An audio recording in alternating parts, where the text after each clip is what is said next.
Hezké dobré ráno, pane prezidente. Je to krásné ráno, mám svoji vládu. Nepřelížně na cestě do tepláku. Teď už jen zaničit pár novinářů a pěkně se opít z Rusnoka. No tak když už jsme u Nečase, co říkáte na to, jak stále obhajuje paní Naďovou? Opět se potvrdilo, že jste mediální kašpárci, kteří baboušují, co si přečtou v Mladé frontě a sedmičce pionýrů. Počkejte, pane prezidente, ex-premiér Nečas po výslechu řekl, citujeme, s Naďovou mám pevný vztah a stojím za ní. Špatně, pane Naďovou. Nečas to řekl jinak. A jak?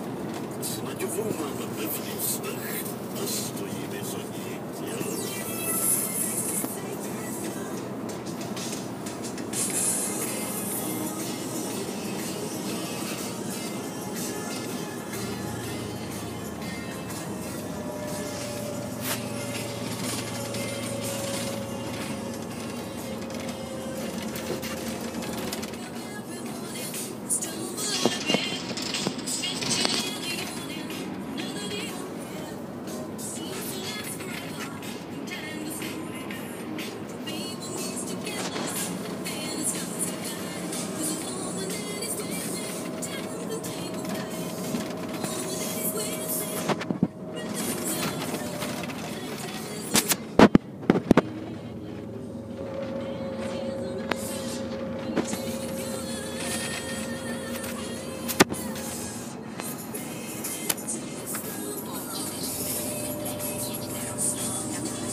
Co už říkali horoskopy?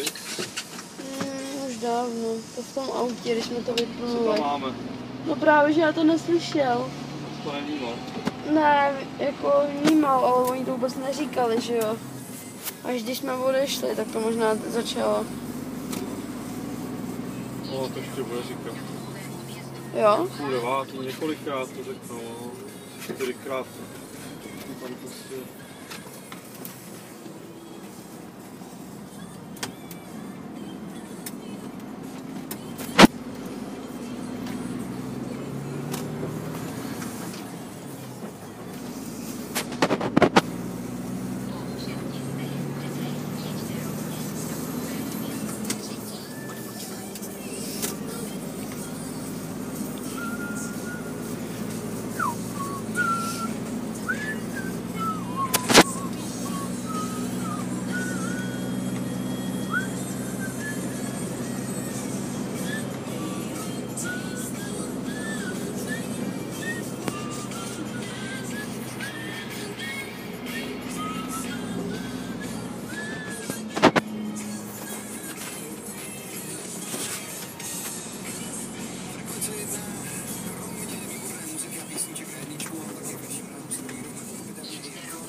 Nazdar, mamko, jste z Úru? Čau.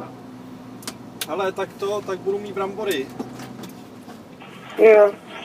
Za 15 euro 50 kilový pytel. To ne? Nevím, kolik to vychází na kilo teda. 7 korun to vychází asi.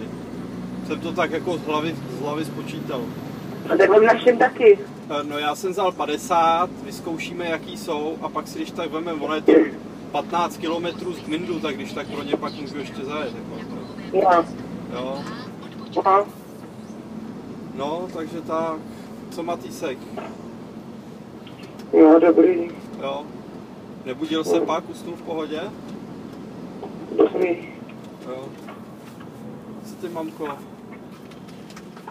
Nic, si chci udělat takové snídení, přišel Viktor a Jo, no ono je půl tak mi hned oznámil, že mu táta objednal nový kolo. Jo, aby si ho udobřil. Tak říkám, no, tak asi za to jak zlobíš, říkám. No jo, no, no, trénovat se musí, no, to je, jestli zlobí nebo je hodnej. Jak to je. No dobrý, mamko, ať tě pozdržel od snídaně. My jedeme na Vídeň a tam naložíme a jedeme zpátky a pak jedeme domů. Jo. Hele, tak jo. Tak zatím, papa, čau. Jo. Po 100 metrech jeďte